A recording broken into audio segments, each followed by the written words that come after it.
This game that we are going to witness is the most exciting game from the third round of the Prague Masters 2024. It's between Nodirbek Abdusattorov playing with the white pieces against the local GM and one of the finest in the world for many years, David Navara. Now Nodirbek is quickly rising up the ranks. He's crossed 2750 and is now number 8 in the world. He opens the game with 1 e4. Navara responds back with e5 and Nodirbek is now thinking about what to do. Knight to f3. Nodirbek is well known for his opening preparation, and so in this game as well we will look as to what are the new ideas that he's coming up with. Knight comes out to c6 and we have the Italian on the board with bishop c4.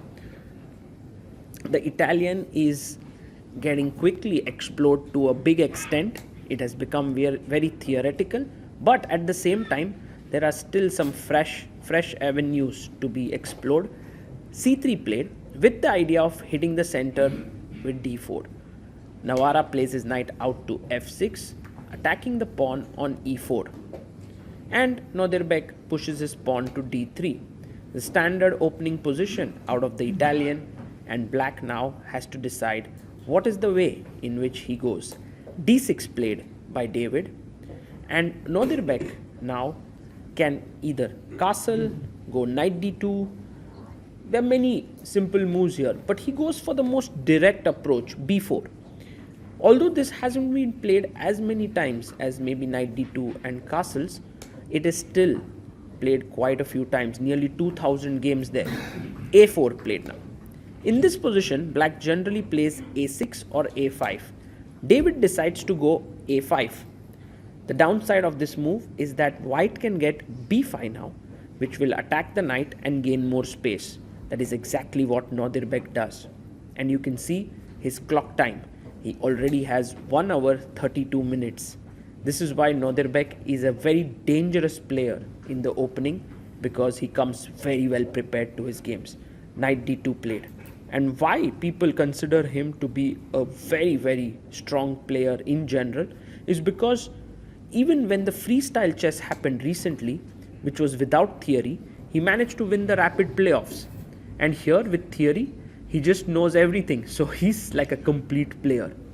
Castles played here by white. And now David goes knight to g6. So all as per plan. In this position, the main move has been bishop b3, just dropping the bishop back from the ideas of d5. But Nodirbek goes d4. And at first sight, this feels like a mistake. The best move here is bishop g4, and black is doing completely fine. But e takes d4, a very human move by David. Because once you give white this center, c takes d4, the point is that you strike back in the center with the move d5. And that is exactly what David is planning to do. Because if you cannot give white this huge center, and also d5 is the most logical response now, striking back, giving white an isolated pawn.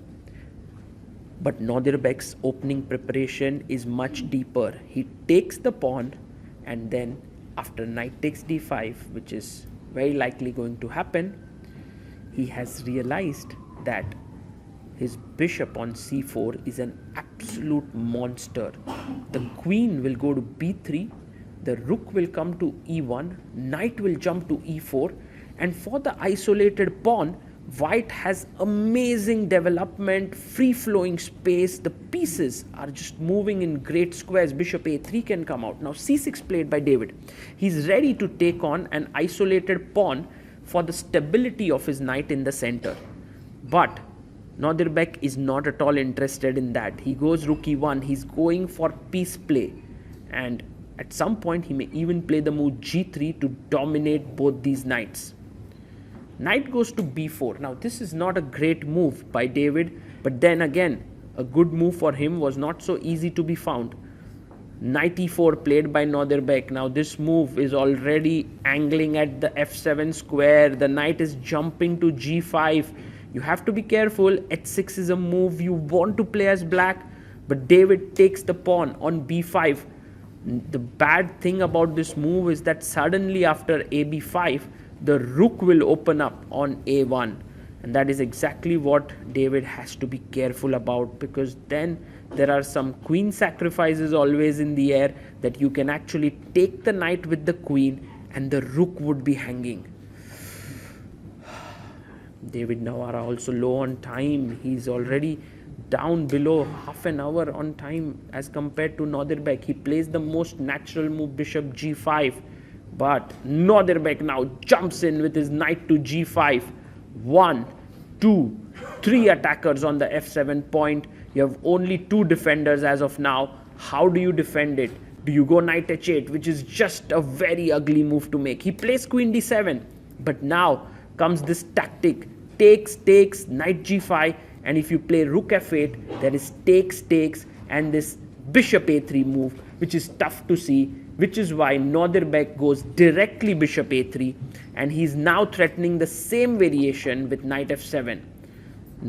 David plays his rook to d8, and in fact here bishop b4, ab4, and knight takes f7 is a very powerful idea, because after rook f7 you have knight g5, and if you play rook f8, I can take, and my rook jumps in, and to knight h8 there is this powerful move rook e5.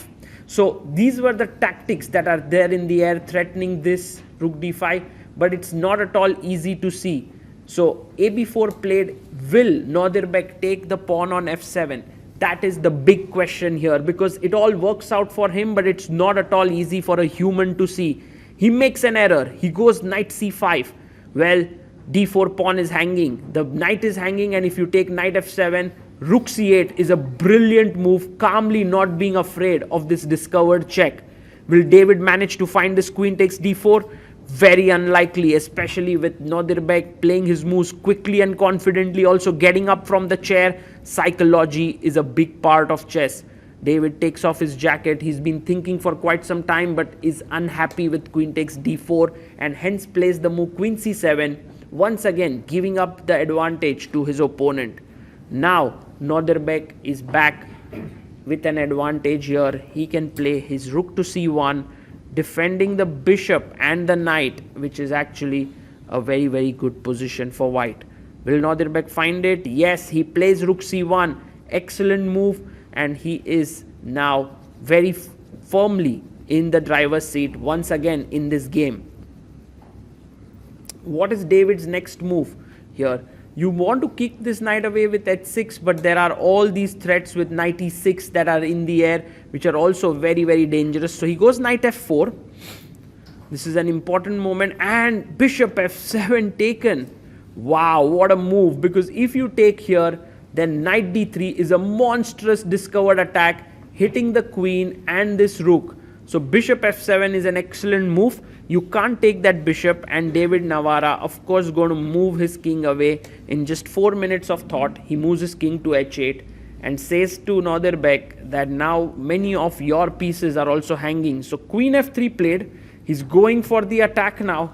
He wants to play knight e6 business somewhere. Also knight e2 check is now covered. h6. Best move in the position by David Navara. If you play knight e6, then knight takes e6. If you take the queen, I take here, and followed by taking this rook, and black is doing okay.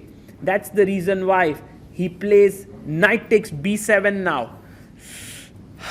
David has a great move now, because his rook is hanging, queen is attacked, but in return he has this beautiful counter check which needed to be seen from a distance. Knight e2 check played. You can't take with the rook as the rook is hanging. You have to take with the queen, because then you queen takes b7 can be taken then. But if you don't take and you play king h1, then I can't take on c1 because there's queen f5, but knight d4 is what saves the day. Nodirbek takes here. David takes the knight on b7, but Nodirbek, does he have something up his sleeve here, or is his attack come to an end? Has black taken over? Nodirbek has a move. He plays rook c6, and his idea is queen h5, rook takes h6, g h6, queen h6 mate. It's as simple as that. And also he's attacking this bishop on b6. So rook f7, knight f7, queen f7 is impossible because in the end the bishop is hanging. The bishop takes the pawn. Fantastic move by David. He's now winning the game. He's actually better. If queen h5 now, there is this powerful backward move, bishop h7, and there is no mate to be found here. So he plays the move king h1. This is a very big trap now. Bishop h7 is winning the game for black. It's a very good move. It's a very safe move. But what happens if you take rook takes f7? What is Nodirbek's big trap here? Well, David asks him the same question with rook takes f7. If you take here, queen takes f7 and black is completely winning. But Nodirbek here has come up with a monstrous move. He plays rook d6 and completely stuns his opponent. Look at David Navara there looking at the position. If rook takes d6, queen e8 is a back rank mate. What a move here. Rook d8 is hanging, and if you move the rook now, then knight f7, queen f7 and rook d4 is hanging, and you will be an exchange down. Unbelievable turnaround here. Rook c8 played by David, but now this is over. He's going to lose an exchange without compensation. This move rook d6 was a bolt from the blue, and it wasn't seen by David Navara here. Nodirbek Abdusattorov, what a tricky guy. Now knight takes f7, check. The queen has to take the knight, and then you pick up the bishop. You are exchange up, and you are completely winning. You can see Nodirbek knows he's got the game in the bag. With this, he will actually join the leaders in the tournament and also pump up his rating. He's quickly moving towards 2760 and will be number 8 in the world. Wow. And this boy is just 19 years old. What a phenomenal talent he is. b6, the pawn is pushed forward. b6, b7 may be coming up next. Rook comes into c2, but that's nothing much is going to happen there. White's b pawn is much stronger than black's b pawn because white's rook is going to come from behind and stop it. So queen f3 played, and now b7, rook d8, b8 queen, all coming in. David tries his last attempt. He pushes his pawn to b2, but this pawn is not queening here because you can just take it. And in fact, now b7 is the best move because you are threatening to queen first. So b7 played here by Nodirbek, and now queen has to stop this pawn from queening. So queen f8 looks like the move, and there are many ways to win this position. You can go, I was wondering if you could go like queen takes f5, which is also very nice, and then make a queen. But I'm sure Nodirbek has something very simple planned. He goes rook d d1, stopping all counterplay with rook c1, and this pawn is very powerful. You can go queen b3 next. There are many different options. Also queen f5 is threatened here. So he goes rook to c5, defending this bishop and also threatening to queen here. But Nodirbek now has a simple move, which is queen b3, threatening queen b8, also attacking this pawn, and it's all over. The game is done and dusted. From a winning position, Nodirbek slipped into a losing one, but then through sheer resourcefulness, he managed to completely trick his opponent and then won the game at the end. David Navara, like a true gentleman, gets up from his chair, shakes hands. The game is over. Nodirbek Abdusattorov has won it and now moves into the lead with 2.5 with Parham Maksudlu in the tournament. Unlucky for David, he played really well. He actually fought really hard. He found some tough moves, but it was not to be. Nodirbek Abdusattorov, great player. And in 4th round, we are all looking forward to the clash between Gukesh and Nodirbek.